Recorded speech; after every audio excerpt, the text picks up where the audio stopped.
Bienvenue à ce 5e rendez-vous de l'enseignement à distance, TIS et Astuces, qui est organisé par le pôle académique de Namur en collaboration avec Formanam. Voilà, je suis ravie de vous retrouver encore ce mois-ci pour écouter les témoignages de 2 enseignantes d'établissement du pôle académique de Namur et pour échanger ensemble aujourd'hui sur la thématique de l'évaluation à distance. Alors avant de débuter, si ce n'est pas encore fait, je vous invite à couper vos micros et vos caméras. Et alors, voilà, pour information, comme pour tous les autres webinaires qu'on a réalisés jusqu'à présent, ce webinaire est enregistré et vous pourrez retrouver la vidéo de l'enregistrement sur notre site web, comme c'est déjà le cas pour les webinaires précédents. Donc, si vous avez manqué certains webinaires, n'hésitez pas à aller sur le site web du pôle de Namur pour retrouver les enregistrements. Voilà un bref coup d'œil du programme que nous avons proposé depuis décembre. On a abordé plusieurs thématiques, la participation des étudiants à distance, l'organisation de travaux pratiques à distance et puis aussi les interactions avec les étudiants à distance. Ça, c'était le rendez-vous du mois de mars. Et aujourd'hui, à la veille du congé de Pâques, on se retrouve pour aborder la thématique de l'évaluation qui n'a pas peur de la distance. Puisque voilà, c'est un moment probablement où vous êtes en train aussi de penser à vos évaluations. On va avoir ici l'occasion d'avoir un retour d'expérience de la part de 2 enseignantes, Hélène Steukens et Johanna Wilfar, qui toutes les deux ont mis des dispositifs d'évaluation à distance en place pour évaluer des cours du premier quadrimestre. Et alors, voilà, c'est tout frais comme information. Je peux déjà vous annoncer que le 10 mai, la date est fixée, le lundi 10 mai, toujours de 13h à 14h, on abordera la thématique de l'enseignement inclusif à distance avec un duo d'intervenants de l'Université de Namur, Sandrine Vieillevoix et Valérie Watley, et Perrine Bigot, qui est orthopédagogue au centre Métamo. Vous aurez plus d'informations prochainement par rapport au contenu. Au programme aujourd'hui, donc l'évaluation qui n'a pas peur de la distance. Hélène Steukens présentera en premier son dispositif d'évaluation intégré de 4 unités d'enseignement qui sont finalement dispensées à des étudiants de bloc 2 en AESI à l'IMEP, donc, qui est la seule école supérieure des arts au sein du pôle académique de Namur.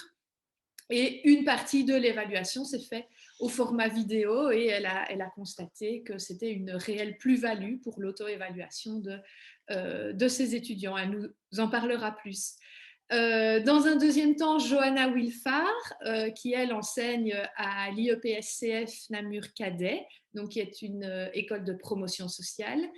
Elle nous fera part des 2 formes complémentaires d'évaluation qu'elle a mises en place avec des étudiants de 3e année du CAP. Et donc, ces 2 formes d'évaluation, c'est une évaluation continue sous forme d'e-book et qui prépare à un travail final qui compte pour l'évaluation finale du cours. Comme ça a été le cas lors de nos précédents webinaires, nous vous invitons à poser vos questions aux intervenantes dans le chat. Et Catherine Collot, une fois de plus, merci à elle, va jouer le rôle de modérateur de ce chat et elle prendra note des questions et pourra les poser aux 2 intervenantes à l'issue de leur présentation. Quelques remerciements. Merci à vous d'être présents aujourd'hui. Merci aux membres du groupe de travail, donc, qui sont des personnes issues de différents établissements du pôle qui collaborent avec moi à l'organisation de ces webinaires. Et un tout grand merci à Johanna et Hélène d'avoir accepté aujourd'hui, juste comme dernière mission peut-être avant de partir en congé, d'intervenir aujourd'hui. Et donc maintenant, je laisse la place à Hélène Steukens. Hélène, je vais te laisser partager ton écran, rallumer ta caméra. Je vois que c'est fait. Parfait. Bonjour à tous.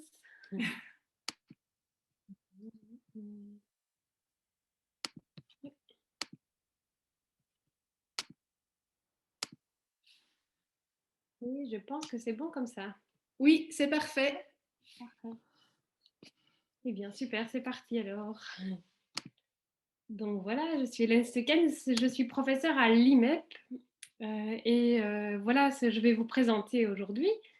Donc, je vais commencer par vous présenter la section l'école dans laquelle je travaille.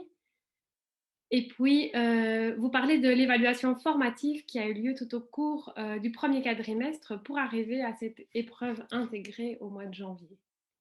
Je vais ensuite vous la décrire et vous décrire les grilles d'évaluation et la manière dont nous avons pu faire un retour aux étudiants suite à cette évaluation. Je terminerai par quelques avis d'étudiants sur cette évaluation et nos pistes pour le futur.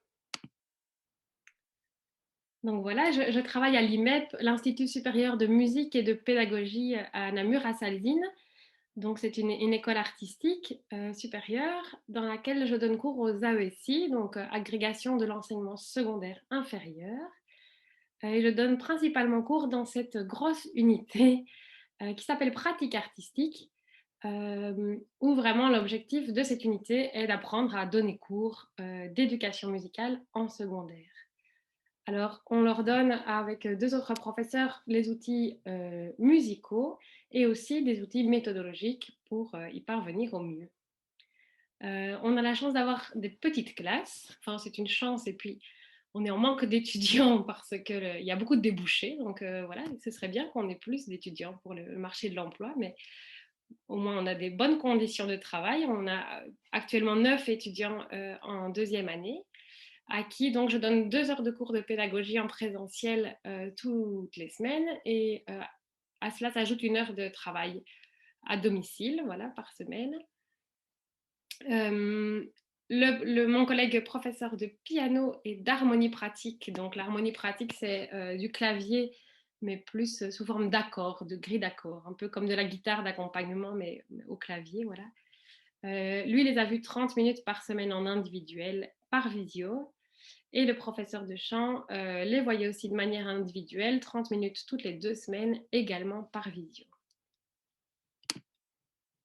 Alors, il faut savoir que dans cette même unité se trouvent les stages qui sont évalués aussi par moi-même. Il y a 20 heures de stage, 20 heures actives au premier quadrille et 25 heures au deuxième quadrille. Et l'objectif de notre épreuve de janvier est également de préparer, de faire les préparations de stage du deuxième quadrimestre. Pour finir, il faut savoir que cette épreuve est vraiment pensée en progression au cours des 6 quadrimestres. Donc, cette même unité avec les cours de piano, de chant, de pédagogie et les stages se retrouve 6 fois au long des 3 ans.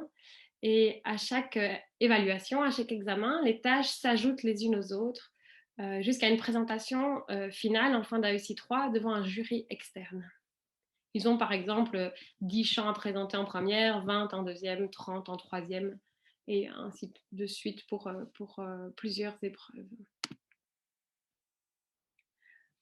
Alors en fait, ce que j'ai fort changé cette année et qui va vraiment amener à cette évaluation intégrée en visio, c'est que toutes les semaines, j'ai donné des défis aux étudiants, 1, 2, 3 défis, qui prenaient des formes différentes. Parfois, comme dans ce défi 1, eh bien, c'était un questionnaire via une plateforme Moodle sur la compréhension de textes ou de tutoriels qu'ils avaient pu regarder en autonomie. Parfois, c'était de la recherche. Bon, ici, c'est des recherches de morceaux, des choix de morceaux audio. Ça pouvait aussi être de la recherche dans des lectures ou en médiathèque. Parfois, c'était des travaux écrits, comme ici, par exemple, proposer 5 consignes, 5 activités créatives, voilà, en s'inspirant aussi de documents lus. Parfois, la création de matériel, là, beaucoup plus pratico-pratique. Ce qui va plus nous intéresser, c'est que dans ces défis hebdomadaires, il y avait aussi la réalisation de vidéos. Principalement 3 formes de vidéos, soit des vidéos artistiques, comme dans ce défi 11, où je leur demande par 2 de déchiffrer et de filmer une pièce. Alors là, c'était des clappings corporels, c'est-à-dire donc des percussions corporelles où on frappe des rythmes sur son corps, mais ça pouvait aussi être des pièces de piano ou des chants. Déchiffrer, pour ceux qui ne sont pas dans le domaine, ça veut bien dire qu'ils reçoivent uniquement la partition et qu'ils doivent évidemment avoir les compétences de solfège et musicales pour pouvoir l'interpréter, la comprendre, la décoder et l'interpréter. il y avait aussi des vidéos attendues où je leur demande de me montrer le résultat qu'ils attendent en classe avec les élèves de 12 ans, de 14 ans. Et donc, par exemple, de créer à nouveau ici un clapping corporel et de me montrer vraiment ce à quoi ils espèrent arriver à la fin d'une leçon de 50 minutes. Et puis pour finir, il y avait aussi, comme le défi 14, des vidéos de méthodologie où je leur demande de trouver un Kobe qui pouvait être un élève de la classe ou un membre de leur famille et de leur apprendre quelque chose. Et donc là, évidemment, on observe toutes les interactions et tout le processus méthodologique pour arriver au résultat attendu. Alors ces vidéos et ces travaux, ils les postent chaque semaine sur un cloud. Et donc, ça ressemblait par exemple à ceci.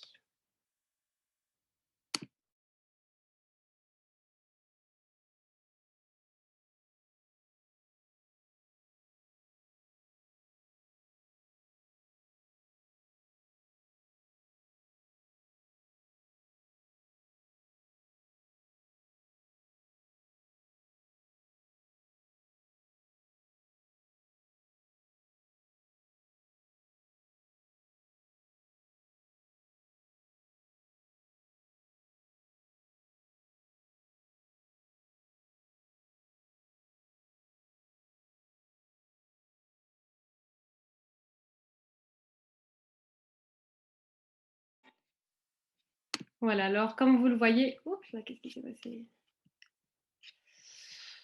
J'ai cliqué au mauvais endroit. Comme vous voyez ici, Guylaine, donc l'étudiante, a fait un petit montage en mettant la vidéo et son visuel à côté. Ça n'a jamais été une obligation. Voilà, on leur demandait très simplement de se filmer par exemple avec un téléphone. En général, la qualité a été assez vite bonne. J'ai parfois dû faire quelques petits retours, on a pu s'ajuster comme ça par rapport à la qualité de ces vidéos.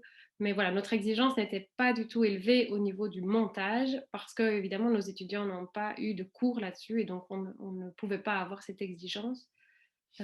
S'il y avait eu des problèmes vraiment de base, j'aurais pris le temps au cours de travailler cela et de les aider ou de leur fournir le matériel utile pour y arriver, mais ça ne s'est pas présenté, donc je n'ai pas eu besoin de le faire. Alors donc chaque semaine, je leur faisais un feedback par rapport à ces travaux écrits via notre plateforme, donc Moodle, dans laquelle je mettais une note, mais évidemment tout à fait formative. Et comme vous le voyez, j'ai mis soit 25, 50, 75 ou 100%, juste pour leur donner un peu des balises. Ce qui était bien sûr important, c'était le feedback écrit qui accompagnait ce travail. Et ça me permettait au cours suivant, donc de manière hebdomadaire, de revenir sur certains des travaux pour soit le tester, l'expérimenter en classe, soit leur demander de le présenter, de tester leur méthodologie, soit d'avoir voilà, une critique collective sur ce travail pour pouvoir le faire évoluer, donner des conseils, des idées pour l'améliorer. Si les travaux hebdomadaires sont réalisés par les étudiants, alors plus de 70% de la matière d'examen a été montrée au professeur et a reçu un retour avant le mois de décembre. Et une partie de celle-ci a été testée en classe et améliorée grâce aux commentaires constructifs du groupe. Alors j'arrive dans la description proprement dite de l'épreuve intégrée.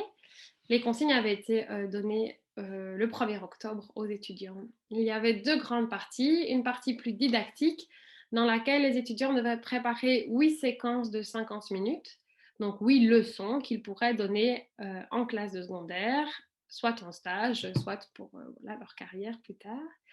Et il y avait toute une série de consignes à retrouver dans ces leçons, voilà, soit des compétences issues des programmes, des référentiels, soit vraiment des thématiques liées à ce qu'on avait vu au cours. Il y avait une deuxième partie à cet examen qui était plus artistique. Alors, dans cette partie plus artistique, les étudiants avaient ce qu'on appelle chez nous une loge, c'est-à-dire que de nouveau, ils ont un temps défini pour déchiffrer un chant. Et donc là, on est vraiment sur du travail en autonomie, voir ce qu'ils savent faire sur un laps de temps plus court et seul au niveau piano, au niveau chant, au niveau méthodologie et idées didactiques autour d'un chant nouveau et inconnu. Dans cette épreuve artistique, il y avait aussi la présentation de 2 chansons imposées, là plus en mode concert. Alors, comme on a dû passer en distanciel, bien tout ça a été fait donc par ordinateur. À la première date, les étudiants devaient poster leurs travaux écrits à l'avance. Alors, vous voyez ici, donc sur le cloud, ils avaient fait différents dossiers. Dans ce dossier-ci, ils postaient tout ce qui était vraiment des photos, des travaux, des outils qu'ils ont créés, comme par exemple un plan de l'orchestre, une ligne du temps, leur photolangage ou des partitions, des outils didactiques qui vont servir pour la classe. Il y avait un dossier aussi avec toutes leurs leçons. Un premier document qui montrait vraiment une idée globale de toutes leurs leçons, de tout ce qui se retrouvait dans chacune de leurs leçons. Et puis un dossier par leçon dans lequel il y avait toutes les vidéos, tous les audios et leur canevas proprement dit pour partir en stage. Alors avec mes collègues, on a dépouillé tout ça, on a lu les préparations, on a regardé les travaux et on a choisi dans tout le matériel qu'ils nous proposaient ce qu'on avait envie de voir en vrai, ce qu'on avait envie de voir enregistré en vidéo. Et on leur a envoyé cette liste, ils ont eu 48 heures pour filmer les 5 ou 6 morceaux qu'on leur demandait. Alors il y avait des vidéos artistiques comme celle-ci où vous allez voir on demande à l'étudiant de se présenter et d'être un peu comme s'il était sur scène. Bon, évidemment, dans son salon, c'est moins évident, mais de prendre soin de mettre du soin dans cette vidéo au niveau artistique et au niveau présentation. Bonjour, je m'appelle Guylaine et je vais vous interpréter un morceau de Kali, C'est quand le bonheur.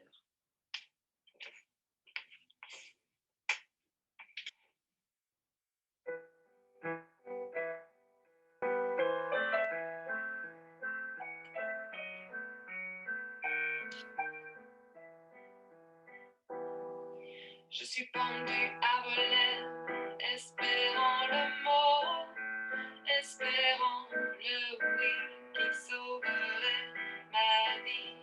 Je suis pendue au téléphone, mais qu'y a-t-il de plus moche? Au téléphone, la faune qui sonne et personne qui ne décroche. Et puis, il y avait des vidéos avec le résultat attendu suite à l'apprentissage, donc un peu ce qu'ils veulent avoir à la fin de leur leçon de 50 minutes.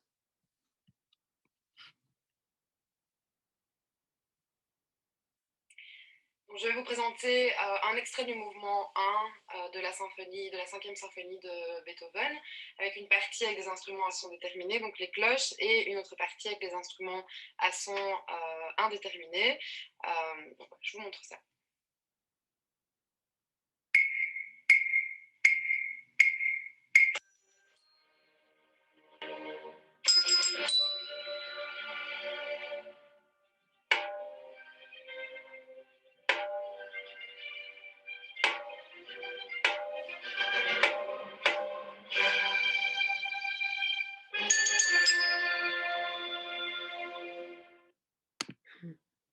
Voilà donc un exemple de ce qu'elle voudrait réaliser en classe.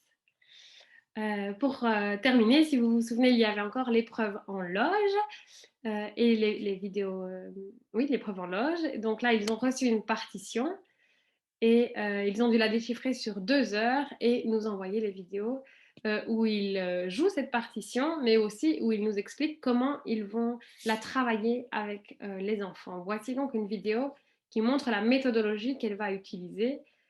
On leur avait demandé cette fois-ci de ne pas avoir de Kobe, de ne pas avoir de répondants pour essayer d'être le plus équitable possible entre les étudiants qui ont ou pas du soutien familial.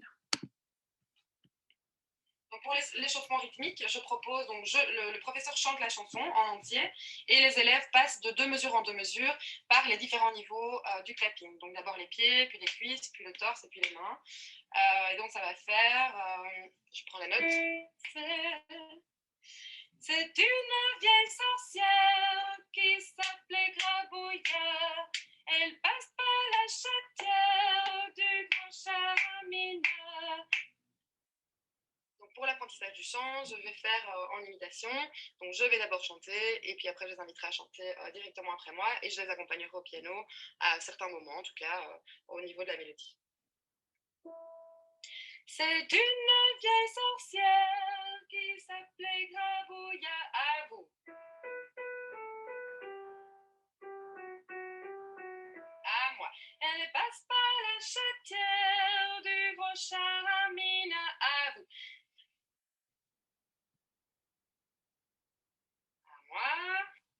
À moi. On voit ici qu'elle avait moins de temps, hein. Elle est un peu plus speed, un peu stressée. Voilà, alors, fin novembre, les étudiants avaient reçu une grille d'évaluation qui reprécisait bien les consignes vu le passage en vidéoconférence.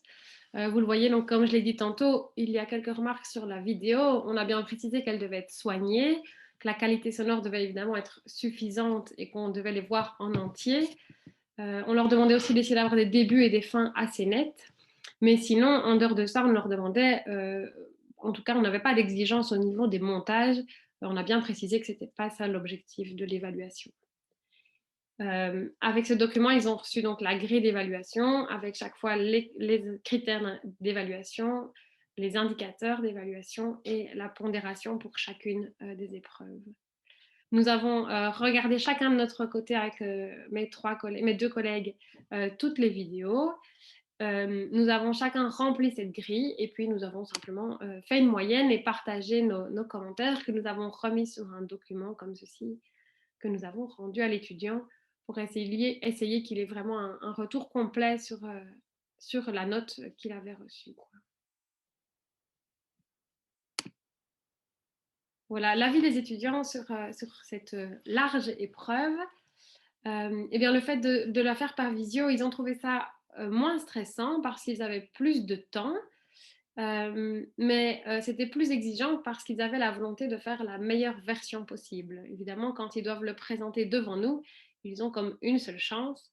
Ici, ils avaient vraiment beaucoup plus de temps, mais il fallait qu'ils nous rendent donc cette meilleure version possible. Ils ont quand même soulevé les inégalités des étudiants face aux compétences informatiques et au matériel, et donc à la qualité des vidéos, même si nous, on a essayé dans notre évaluation de ne pas trop en tenir compte. Ils trouvaient les consignes et l'organisation très claires, et ils aimeraient qu'on garde pour les futures années les travaux hebdomadaires et donc la préparation à ces épreuves tout au long du premier quadrimestre. Par contre, ils ont trouvé très difficile et donc plutôt à supprimer le fait de faire des vidéos pour les parties didactiques de l'examen, parce qu'effectivement, on imagine bien pour eux que ça doit être difficile et très désagréable de faire ces parties didactiques et méthodologiques sans répondant. Voilà, un étudiant a écrit « C'est moins de stress, mais plus de prise de tête que pour un examen en présentiel ». Du côté des professeurs, on veut vraiment absolument garder ces enregistrements vidéo réguliers au cours du premier quadrimestre parce qu'on pense vraiment que cela aide beaucoup les étudiants à s'auto-évaluer parce qu'ils vont rarement nous envoyer leur première version vidéo, mais souvent ils vont la regarder et puis vont la réenregistrer parfois 2, 3, 4 fois avant de nous envoyer la version qui les satisfait. Ça les amène aussi à avoir une version plus finie, plus présentable. Je vois fort la différence par rapport aux années précédentes quand je leur demandais d'apporter quelque chose au cours. J'avais souvent des ébauches, des oui, j'ai pensé que peut-être je pourrais faire ça. Ici, comme la vidéo est là, j'ai vraiment des choses de A à Z beaucoup plus cohérentes et vraiment mieux présentées, plus complètes. Et puis, ça les incite à s'entraîner avec d'autres sur les aspects méthodologiques en dehors du cours. Et donc, j'ai aussi vu vraiment des chouettes progrès par rapport à ça. Moi, je garderai aussi les échéances hebdomadaires et les feedbacks, les évaluations formatives qui me permettent d'arriver à la veille de l'examen vraiment avec déjà un aperçu de ce que les étudiants vont présenter et donc être déjà très au clair sur qui en est où, quoi. Ce que j'ai beaucoup aimé aussi, c'est le fait de travailler en classe inversée, puisqu'ils devaient chaque fois réaliser des missions avant le cours sur lequel on rebondissait en classe. Donc j'avais de la matière beaucoup plus concrète à travailler en classe. Et alors, pour vraiment l'épreuve d'examen, je pense qu'on gardera une partie des épreuves filmées parce que surtout dans le travail piano-voix, le paramètre stress est très important aux épreuves en présentiel. Et là, il est quand même enlevé avec ces épreuves par vidéo. Voilà, voilà, je termine ici ma petite présentation. Merci beaucoup pour votre attention. Merci beaucoup à toi, Hélène. Merci pour cette très chouette présentation, pleine d'exemples qui permettaient vraiment bien de voir le que vous attendiez de la part de vos étudiants. Euh, alors, ben voilà, si les participants ont des questions, n'hésitez pas à les poser dans le chat. Catherine Collot est là. Bonjour Catherine. Bonjour Nathalie, j'espère que vous m'entendez parce que j'ai des petits problèmes avec mon casque. Ça va? Ça va, on Ça t'entend fonctionne? bien, oui, oui. On t'entend. Nickel. Tu me laisses la main pour poser les premières questions? Oui. Alors, eh bien, merci pour cette présentation super intéressante et puis qui nous sort, en tout cas pour ma part, complètement de notre quotidien. C'est vraiment quelque chose qui a l'air tellement jouant de voir les étudiants chanter, jouer, etc. Moi, j'ai une petite question par rapport au défi toutes les semaines. Est-ce que, puisque j'ai cru comprendre qu'il était purement formatif, est-ce qu'ils jouent le jeu? Est-ce qu'ils les font tous toutes les semaines ou est-ce que vous avez dû avoir un petit incitant pour qu'ils répondent à ces activités? Oui, tout à fait. Donc chez nous, les cours sont obligatoires, enfin les cours de cette unité-là en tout cas sont obligatoires et donc on a un système avec des alertes pédagogiques. Alors, la règle, je pense que c'est quand il y a 3 alertes pédagogiques, ils ont un premier courrier et puis quand ils ont comme ça une série, ils sont alors à un moment interdit d'examen. Et donc, ouais, la consigne de base, c'est que s'ils ne rendent pas ces travaux, à un moment, ils ont des alertes pédagogiques, quoi. Voilà, je ne le fais pas chaque fois, mais effectivement, quand il y a des étudiants qui disparaissent un peu trop du paysage, alors à un moment, je poste cette alerte pédagogique. Oui. Mais par contre, ça ne compte vraiment pour rien, quoi. Enfin, il n'y a pas du tout de point là-dessus, mais ils peuvent avoir ces alertes pédagogiques qui tombent. Mais en général, ils jouent le jeu, ils y participent assez globalement. Ouais, oui, tout à fait, ouais. Avec des étudiants qui font juste le minimum, et puis d'autres qui sentent vraiment l'intérêt pour eux, pour leurs examens, mais aussi pour leur stage, parce que ça prépare leur stage vraiment Bien sûr. fort, quoi. Et donc, qui font parfois 2 fois plus que ce que je demande pour être vraiment tip-top. Voilà. Ok. Alors, je vais passer à la question parce que c'est quand même mon rôle aussi de répercuter les questions du chat. Pourquoi attribuer un score 0, 25, 50, 75 ou 100 dans l'évaluation formative alors que vous faites un feedback assez détaillé après dans l'écrit? Le feedback qualitatif ne suffirait pas. Oui, tout à fait. Alors, en fait, je le fais bêtement parce que je crois que sur Moodle, si je mets pas de points, il veut pas entrer ma réponse. Déjà, donc c'est juste une Bonne réponse raison. plutôt pratique. Et alors, j'ai 2, 3 profils d'étudiants. Il y en a plein pour qui effectivement le feedback qualitatif suffirait plus qu'assez. Mais j'ai l'impression, mais c'est peut-être mon idée, elle est peut-être fausse, que j'ai 2, 3 étudiants, tant qu'ils n'ont pas vu 25 sur 100 ou 50 sur 100, ils ont l'impression qu'en fait ça va quand même, quoi, puisque j'ai pas mis que c'était mauvais, bah, c'est que c'est quand même bon. Et donc je pense que voilà, j'ai l'impression que sur certains profils, le fait d'avoir un truc un peu écrit noir sur blanc, même si ça compte pas, ça les aide un peu à percuter que c'est pas suffisant pour l'examen, quoi. Ça, je suis d'accord avec vous que certains, c'est quand même la note numérique qui a le plus d'impact. Est-ce que vous êtes la seule unité d'enseignement à utiliser ces dispositifs vidéo ou est-ce que certains de vos collègues ont aussi basculé dans ce mode d'interaction avec les étudiants finalement? Oui. Vraiment l'évaluation. Oui, oui, en fait, tous les collègues qui n'ont pas pu faire d'évaluation en janvier et qui donnent des cours artistiques, donc autant la musique de chambre que les instruments, que les bacs en solfège, enfin, tout ça a été fait par vidéo. Donc, toutes leurs épreuves de solfège, oui, parce qu'on ne sait pas faire ça par écrit, quoi. Donc, il y a eu beaucoup de choses en vidéo, oui. Et je sais qu'il y a beaucoup de profs qui travaillent aussi hebdomadairement. Par exemple, comme il n'y a pas beaucoup de temps de cours, ils donnent cours qu'une semaine sur 2. Et la semaine où ils ne donnent pas cours en présentiel, ils reçoivent des vidéos auxquelles ils répondent. Il y a aussi quelque chose chez nous, j'en profite pour rebondir là-dessus, c'est que comme on travaille avec le son, quoi, et souvent c'est la voix chantée, le piano, parfois la trompette, voilà, la qualité des vidéos est vraiment meilleure que la qualité de la vidéo. Et donc, c'est beaucoup plus facile d'évaluer, enfin, de faire un retour à l'étudiant en entendant une vidéo qu'en lui donnant cours en direct par visio parce que ça coupe, voilà, le son est vraiment Oui, bien moins sûr. bon. Et justement, par rapport à la charge de travail, alors la question va être double. Est-ce que pour les étudiants, finalement, c'est pas une charge de travail qui explose, puisque justement, ils font plusieurs essais, ils essayent d'avoir la meilleure qualité possible, et donc forcément, ça augmente leur temps de prestation par rapport à une activité qui, en présentiel, aurait pris beaucoup moins de temps. Est-ce qu'ils ne se plaignent pas d'une charge de travail? Ouais. Moi, j'estime en moyenne qu'ils doivent travailler 5 à 6 heures par semaine sur mon cours. Mais donc, vous avez vu, c'est 5 CTS. Rien que mon cours à Mhm, moi, mhm. c'est 5 CTS. Toute l'unité ensemble, c'est 11 CTS. Donc, c'est quand même une grosse, grosse unité. J'ai, entre autres, pour ça, diminué l'année passée, je donnais 3 heures de cours en présentiel. Ok. Ici, j'ai diminué à 2 heures de cours en présentiel, voilà, pour tenir compte un peu de ça aussi. Voilà.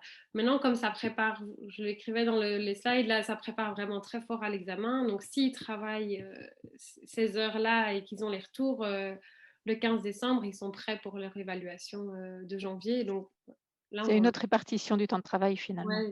Après, on est dans des études où on ne peut pas étudier en blocus, quoi. C'est pas Ouais, possible. Les c'est étudiants trop qui tard. s'y mettent en blocus, voilà, c'est mort. C'est beaucoup trop tard. Donc, on a vraiment une autre voilà, une autre façon de travailler que je pense que dans d'autres branches. Les étudiants ne s'en sont pas plaints cette année, en tout cas pas plus que les autres années, en tout cas. S'ils ne se plaignent pas, c'est que ça passe. Généralement, ils le disent. Oui. Euh, et pour vous, côté enseignant, finalement, la charge de travail, bon, là, on est avec 9 étudiants, mais imaginons, on passe avec une classe de 25. Est-ce que ce serait toujours un dispositif qui pourrait être mis en place ou est-ce que ça deviendrait trop difficile à gérer de votre côté? Ouais, clairement. Ici, je regarde tout. Je regarde tout en entier. On a pu se permettre au niveau du travail hebdomadaire, en tout cas, quoi. Ouais. Je pense que si j'avais 25 étudiants, je tirerais au sort, par exemple. Je leur demanderais de tout préparer, mais je tirerais au sort et je ne regarderais pas chaque fois tous les travaux. Je regarderais un travail chaque semaine et on rebondirait comme ça, je pense. Ouais. Parce qu'effectivement, ce ne serait pas réaliste, je pense, avec des Oui, grosses. non, ça serait beaucoup. Ou je reverrais ma quantité de choses à faire. Ça arrangerait peut-être les étudiants. On ouvre les inscriptions. J'ai une dernière question. Finalement, toutes ces petites pépites que vous recevez, est-ce que vous avez l'intention d'en faire une espèce de vidéothèque auquel vous pourriez donner accès aux années suivantes, finalement, pour montrer les bonnes pratiques et peut-être aussi, mais peut-être que c'est un peu plus délicat, de montrer aussi les choses qui ne vont pas tellement et qui peuvent, quand on regarde une vidéo, être beaucoup plus parlant que finalement lorsqu'on l'explique en cours. Oui, tout à fait. Alors, en tout cas, pour ce qui est des travaux écrits, donc cette année, j'ai travaillé avec le Geniali, là, donc c'est le système avec lequel j'ai fait ma présentation, qui a le super avantage qu'il il s'actualise au jour le jour. Donc, ça reste toujours le même lien, mais on peut le Mhm. modifier chaque jour et les gens ont accès toujours à la dernière version, donc ça, c'est super. Et donc, tout ce qui est des travaux écrits, en tout cas, que j'ai apprécié, que j'ai aimé, les panneaux, voilà, les partitions, ça, j'ai déjà demandé l'autorisation à mes étudiants de les ajouter dans mon Geniali. Donc, ils y sont déjà. Ça veut dire que les étudiants eux-mêmes de cette année y ont accès. Et pour les futures années, je compte bien les garder. Les vidéos, j'ai moins eu de choses où je me dis, oh, vraiment, ça, j'ai envie de le garder. Et puis, j'aime bien aussi le fait que ça reste dans cette année-ci. Je leur montrais, quoi, à chaque fois au cours suivant, je leur montrais en disant, oh, ben, regardez, ça, vraiment, ça a du sens. Ou même quand c'était plus difficile, parfois, je montrais, voilà, on est dans une classe où il y a beaucoup de respect et de bienveillance parce qu'on Mhm. n'est pas beaucoup aussi, donc c'est facile. Et donc, je l'ai parfois aussi utilisé pour montrer les choses à améliorer. Ça s'est plutôt bien passé. Maintenant, je n'ai pas pensé à en garder pour l'année suivante. Il y a aussi toute la gestion vidéo qui prend beaucoup de place et qui est parfois compliquée à stocker, donc c'est un peu plus difficile. Mais je pourrais le faire si j'avais vraiment une pépite que je ne veux pas lâcher. Je crois que je demanderai l'autorisation à l'étudiante, comme je l'ai fait pour aujourd'hui d'ailleurs. Les travaux, Ouais. ouais. Mhm. Eh bien, un grand merci. Moi, je n'ai pas d'autres questions et encore félicitations pour tout votre dispositif qui est vraiment fouillé et je trouve qui accompagne vraiment finalement les étudiants jusqu'à l'examen. C'est vraiment quelque chose d'appréciable. Merci Merci. beaucoup. Merci. Encore un grand merci Hélène et merci Catherine. Euh, on va laisser la place à Johanna qui va peut-être donner quelques réponses à une des questions que Catherine a posées justement, comment on fait pour suivre des travaux hebdomadaires avec des étudiants qui sont beaucoup plus nombreux. Voilà, Johanna, si tu es prête, je te laisse la parole. Voilà, je crois, oui. Le dispositif est bon, je suppose. Oui, c'est bon, on voit bien ton PowerPoint. Voilà, bonjour à tous. Je m'appelle Johanna Wilfard et je vais donc vous parler de mon expérience sur l'évaluation qui n'a pas peur de la distance. Vous allez voir qu'il y a quelques points communs avec ma collègue Hélène, même si nous travaillons dans des domaines différents. Le point commun quand même, ce sera l'enseignement. Et elle a un côté un peu plus artistique que moi, quoique. Quoique. Alors, voilà un petit peu le sommaire que je vais suivre. Donc, pour cette présentation, je vais me présenter en 2 mots. Puis, avant de passer au mode d'évaluation, je vais vous expliquer un tout petit peu le contexte général de l'UE concerné et puis une conclusion. Alors, qui suis-je? Je suis agrégée en sciences mathématiques et j'enseigne en promotion sociale depuis 1998 dans les domaines des mathématiques, mais également de bureautique. Et j'ai été durant de très longues années responsable d'un parc informatique dans une école.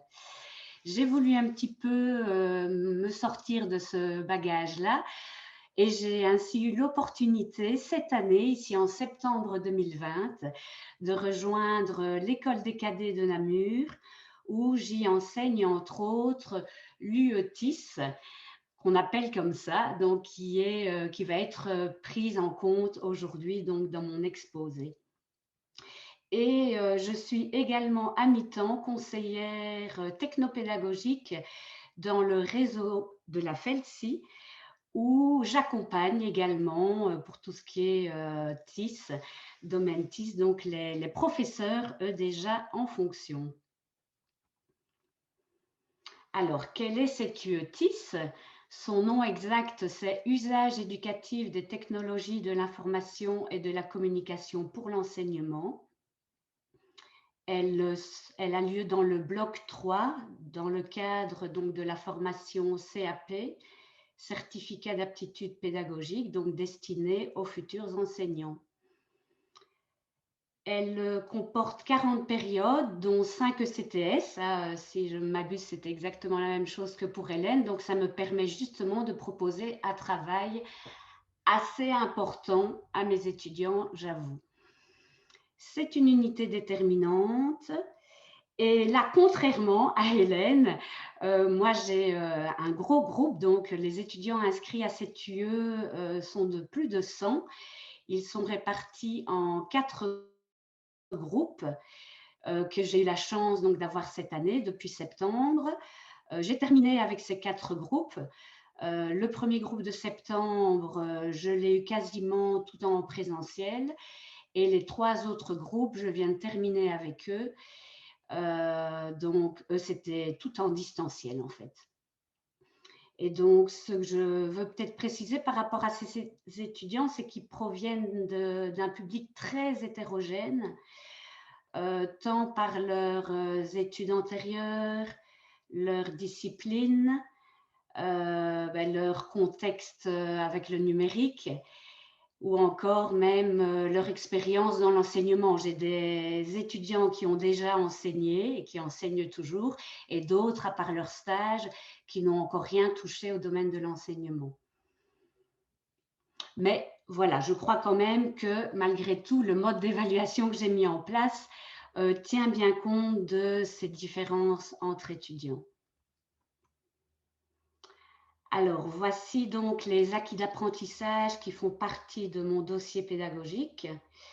Le premier AA, c'est organiser une recherche d'informations dans le contexte numérique. Donc, c'est tout ce qui a trait finalement à la recherche sur Internet. Puis le deuxième AA, produire, traiter et exploiter un document numérique intégrant au moins 2 technologies de l'information et de la communication différentes à des fins didactiques. Voilà, ça, bien évidemment, c'est le plus vaste du dossier. Et puis le dernier, justifier les choix opérés, donc en quelque sorte la partie réflexive. Alors, les objectifs qui se dégagent du dossier pédagogique, j'ai essayé donc de les regrouper en 3 parties. Tout d'abord, le plus simple pour moi, c'est de proposer aux étudiants de faire finalement de leur mieux, tout en tenant compte bien évidemment de leurs propres connaissances. Eux seuls savent mieux se connaître que quiconque. Et donc, ce n'est pas l'objectif ici de se comparer, c'est juste donc de faire de leur mieux et ainsi pouvoir évoluer progressivement au fur et à mesure des cours, si possible, et d'avancer à leur propre rythme. Le deuxième objectif, donc lié au TIS, celui-ci, donc j'aime leur dire, on ne fait pas du numérique pour faire du numérique. Il y a toujours un sens à l'arrière qui doit être donné. Et là, je m'appuie sur un modèle pédagogique, donc ASPID, qui dit que donc face au TIS, eh bien, on doit essayer au sein de nos apprentissages et enseignements de pouvoir donc progresser et innover grâce au TIS. Donc voilà, ça, je mets directement ça en place dès le premier cours. C'est important également. Et ensuite viennent finalement les savoir-être, donc qui sont être de plus en plus à l'aise avec le numérique, gagner en confiance, être de plus en plus critique et devenir, si possible, autodidacte à la fin de leur parcours. Au niveau de la découpe de la matière, je la subdivise en 4 axes. Le premier, le plus important, les outils numériques. Donc, je vois avec eux parcours un outil numérique qui est simplement une application sur Internet en ligne qui ne demande logiquement pas d'installation au préalable. Ça m'évite les problèmes de configuration, ceux qui ont un Mac, ceux qui ont un vieux PC. Et je choisis également donc des applications quasiment gratuites.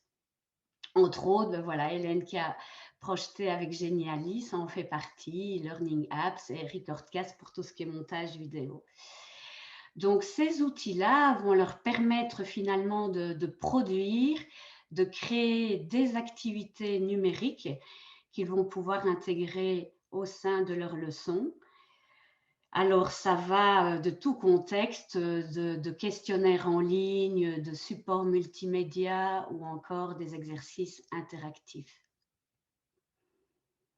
Viennent ensuite donc la partie que j'ai appelée les trucs et astuces. Là aussi, c'est toute une série finalement d'applications, mais plus rapides, donc dont le résultat est assez immédiat et voilà, qu'on retrouve aussi assez facilement sur Internet et qui permettent d'apporter aussi de belles plus-values lors de leur production.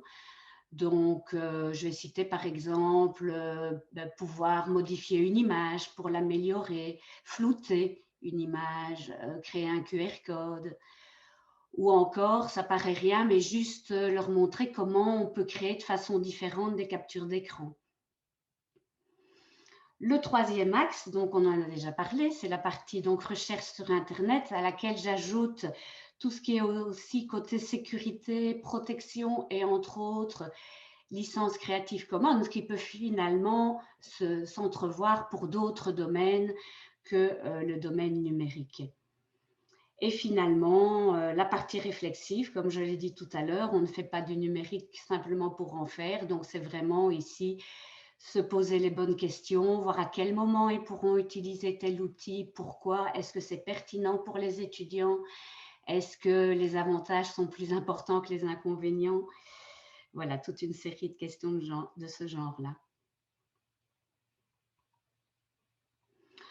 Au niveau du scénario pédagogique pour cette UE, donc j'ai décidé de la faire de façon assez identique de cours en cours, par facilité pour moi et pour les étudiants. Donc, chaque séance est environ 4 périodes. Et donc, le cours commençait toujours par une période d'autonomie consacrée justement aux trucs et astuces. Puis une part en visioconférence où là, on se retrouvait pour l'étude et l'analyse d'un outil numérique. Et ensuite, finalement, une séance de questions-réponses, là, en petits groupes. Voilà, puisque c'était quand même chaque fois des groupes de 25 à 28. Et donc là, en groupe, donc, ça leur donnait un peu plus d'aisance d'être en demi-groupe souvent que d'être le groupe complet. Voici donc mon mode d'évaluation. Je tiens à préciser que ce n'est pas moi qui l'ai mis en place finalement. Ce sont mes collègues précédentes qui l'avaient donc déjà utilisé en présentiel. Et donc, je l'ai juste adapté un petit peu à ma sauce pour le rendre un peu plus personnel. Et voilà, donc, en quoi est-il constitué? Eh bien, la première partie, c'est l'idée d'une évaluation continue certificative qui se réalise au sein d'un e-book. Donc, l'e-book, pour ceux qui ne le sauraient pas, c'est un livre numérique, une sorte finalement de portfolio. Mais j'ai préféré donc partir de l'e-book, je vais vous expliquer pourquoi. Donc, à l'intérieur, ils vont y placer en fait toutes leurs œuvres, j'appelle ça aussi des œuvres d'art, qu'ils auront mis en place donc au travers des différents cours, à partir des trucs et astuces et des outils. Donc, ils constituent finalement de façon individuelle une boîte à outils numérique qui leur est propre et qui vont le faire évoluer donc de cours en cours. Donc, j'essaie tant bien que mal de les inviter à ce que celui-ci soit fait donc à la fin de chaque cours. Ce n'est pas toujours évident, ça demande quand même un certain temps. Et donc, voilà, je les encourage, mais je ne peux pas leur imposer, surtout en cette période de travail à distance. Ce n'est pas évident pour tout le monde. Alors, au niveau de l'évaluation finale, j'en parlerai un peu plus loin, mais en tout cas, là, c'est juste un document écrit. Et donc, mon objectif, c'est de vous montrer aussi qu'il y a pas mal de points communs aussi qui unissent ces deux évaluations. On pourrait dire que l'évaluation donnée par l'e-book sert finalement de tremplin pour s'approprier davantage l'évaluation finale. Alors, pourquoi j'ai choisi l'e-book et pas justement une application liée à un portfolio, par exemple? Voilà, je trouvais que donc l'e-book, ici, l'application qui en ressort, c'est le Book Creator, qui est une application en partie gratuite. Je la trouve simple d'utilisation. Elle apporte bien évidemment des plus-values par rapport, par exemple, à un document Word. Déjà, par son format, c'est plus structuré, c'est plus attrayant. On peut y intégrer également toute une série de multimédia. Ensuite, mon idée, c'était aussi de le faire utiliser par mes étudiants. Et donc, ça leur permettait de prendre en main cet outil-là en tant qu'étudiants, alors que par la suite, ils pourront se l'approprier en tant qu'enseignants dans leur pratique professionnelle. Donc voilà, c'était aussi ce petit jeu-là qui m'intéressait. Voilà donc pour l'e-book et l'évaluation finale. Alors, qu'est-ce qu'on va y trouver dans cet e-book? Eh bien, tout d'abord pour la partie en autonomie, qui ressemble finalement à l'idée d'une classe inversée, où je n'étais pas avec eux, bien évidemment, et donc je leur communiquais toute une série de ressources pour pouvoir se familiariser avec quelques applications par eux-mêmes. Et donc, à la suite de ces consultations de ressources, ils avaient à mettre en place quelques activités. Donc, voilà, ici, vous voyez à l'écran qu'ils avaient à mettre en place donc, un QR code personnalisé, ainsi que de pouvoir supprimer l'arrière-plan d'une photo. Et donc, ils placent leur réalisation au sein de l'e-book. Je montrerai quelques exemples d'e-book par la suite. Qu'est-ce qu'on va encore y trouver par rapport à notre session en live, donc l'étude d'un outil un peu plus conséquent. Ici, dans l'exemple, c'est Learning Apps qui est mis en évidence. On voyait ensemble finalement son approche globale, son approche davantage technique. Et bien évidemment aussi pédagogique. Et c'est vrai qu'on a attiré l'attention justement cette période sur le côté de l'enseignement hybride, sur les modes synchrone, asynchrone, donc voir un petit peu l'outil, à quel type il correspondait le mieux. Et donc, par rapport à, voilà, à notre entrevue de l'outil, ils ont également, donc, à la fin, finalement, à créer une ou deux activités par rapport à l'outil et à les exposer au sein de l'e-book. Et parallèlement à ces activités, il y a le côté réflexif, comme j'en ai déjà parlé. Donc là, voilà, ils avaient à suivre un petit peu un mode d'emploi par rapport à quelques pistes que je leur donnais. Entre autres, est-ce qu'ils connaissaient l'outil avant ou un outil similaire? Et qu'est-ce que, une fois qu'ils l'ont déjà utilisé maintenant, ce qu'il en dégage, les avantages, inconvénients. Et puis une réflexion un peu plus basée sur leur appropriation en classe. Voilà donc quelques petits exemples. Donc, j'ai fait des captures d'écran pour illustrer ces exemples de pages d'e-book d'étudiants. Donc, ça, c'est en fait au premier cours où je demande de se présenter. Et en même temps, on voit comme application la création d'un avatar. Et donc, ça me permet aussi de vous montrer qu'il y a le contenu, bien évidemment, qui est important. Mais c'est peut-être ici que le côté artistique intervient, puisque je leur demande également, et c'est là qu'est la richesse de l'e-book, c'est qu'ils peuvent travailler par rapport à la mise en forme, à la mise en page. Donc voilà, ça j'insiste aussi auprès d'eux qu'ils puissent développer également leur côté créatif. Donc, vous voyez que c'est assez attrayant. Ici, c'est une étudiante donc, qui a travaillé sur les trucs et astuces du cours 5. Voilà, on voit qu'il y a pas mal de fonctionnalités qui sont prises en compte de l'e-book et elle se permet même de faire une petite note d'humour. Donc, voilà, c'est toujours très agréable quand on sort un peu des sentiers battus. Ici, c'est une page d'e-book pour un outil donc un peu plus conséquent. Donc là, on voit qu'il y a la partie réflexive qui entre en jeu de façon un peu plus importante. Elle y a bien évidemment placé donc ces activités sous forme de QR code, mais également de liens Internet. Et on voit voilà, qu'elle insiste par rapport à ses avantages et inconvénients en y plaçant les capsules. Donc, c'est quand même assez attrayant.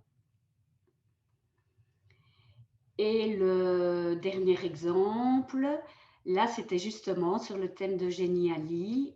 Donc, l'étudiante y a inclus des captures d'écran. Et puis, ce qui est intéressant dans ce cas-ci, c'est qu'à la place de citer ses avantages et ses inconvénients en écrit, elle les a réalisés en enregistrement audio.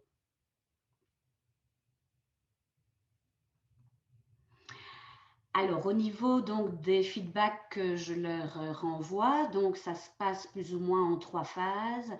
Donc, le premier feedback, finalement, ça tombait bien ici.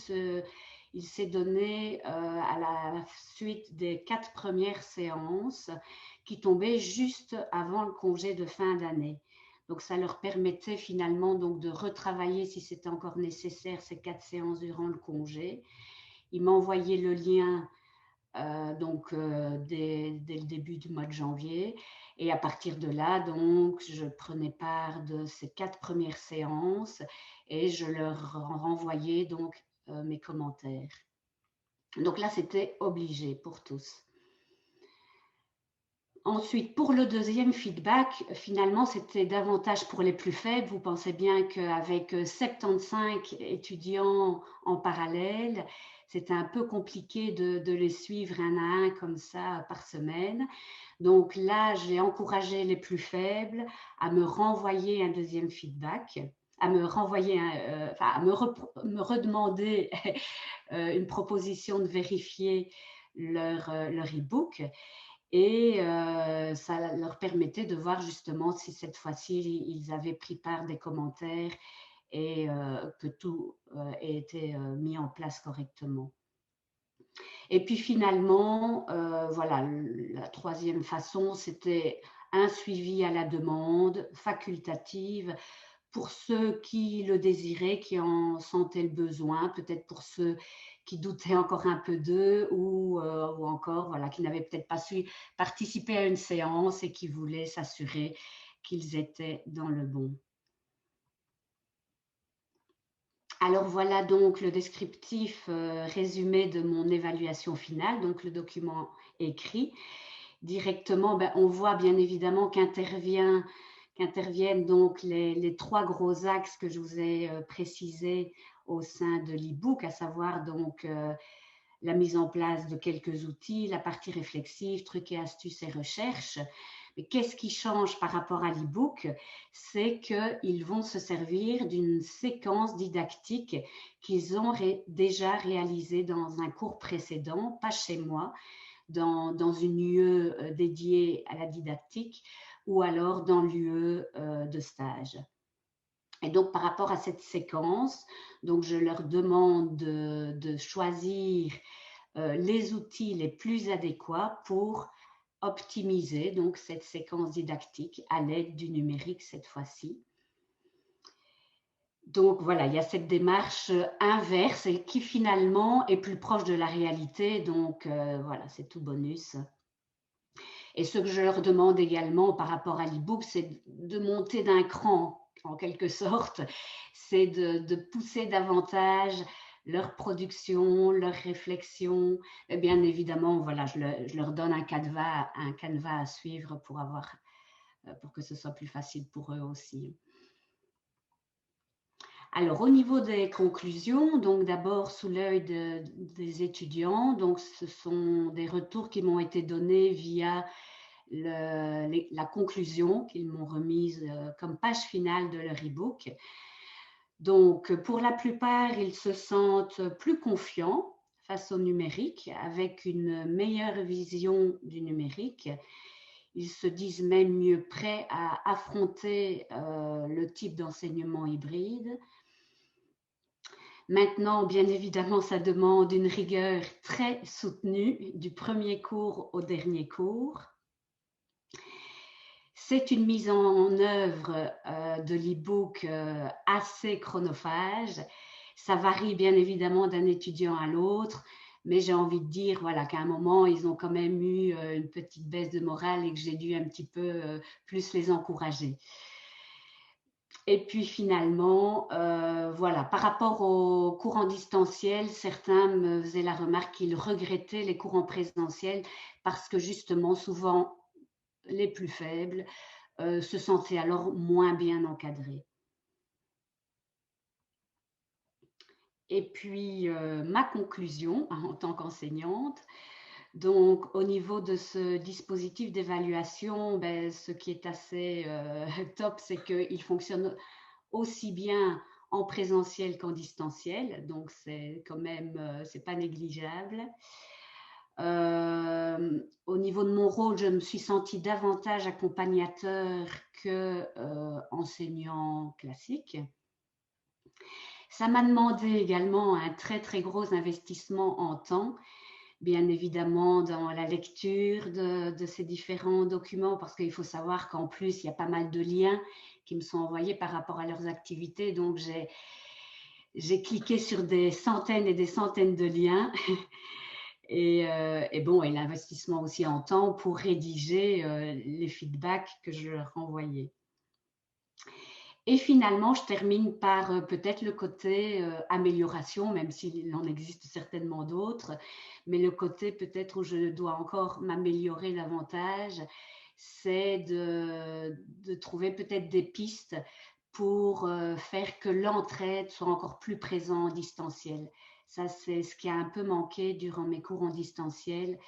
Et voilà, ça reste une faille dans le système, mais j'accorderai de l'importance à ce point-là pour l'année prochaine. Voilà, je vous remercie pour votre attention et j'attends les questions. Un grand merci à toi, Johanna, pour cette présentation assez complémentaire à celle d'Hélène, puisque avec un public différent et une taille de groupe différente. Et voilà. Catherine, si Oui. tu es là. Je ne sais pas si tu as repéré des questions dans le chat.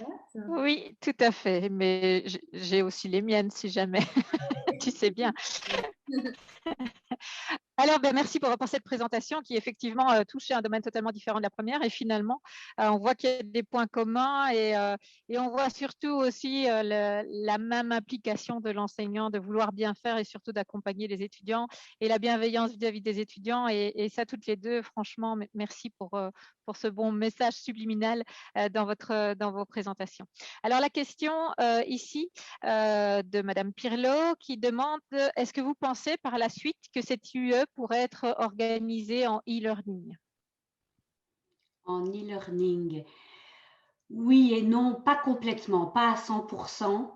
Je trouve que, comme je l'ai dit ici à la fin, il y a encore des étudiants qui ont besoin d'échanges directs, que je sois près d'eux, près de leur PC, qui sont encore faibles dans la manipulation, dans les manipulations de base même. Et donc, ou alors il faudrait scinder les groupes, par exemple. Mais totalement en distance, en e-learning, ce serait assez compliqué. Moi, j'ai une question un peu complémentaire. C'est finalement si on pouvait revenir à 100% en présentiel allez, je vais dire septembre pour pas trop nous mettre la pression. Est-ce que vous continueriez de la même façon et qu'est-ce que vous garderiez, qu'est-ce que vous changeriez finalement puisque vous avez fait plein d'investissements sur ces capsules, trucs et astuces, etc. Comment vous envisageriez le retour en présentiel en fait? Qu'est-ce qu'on garderait éventuellement à distance? Donc, si je revenais à 100% en présentiel, c'est ça la question? Si on pouvait revivre notre vie, qu'est-ce que vous garderiez?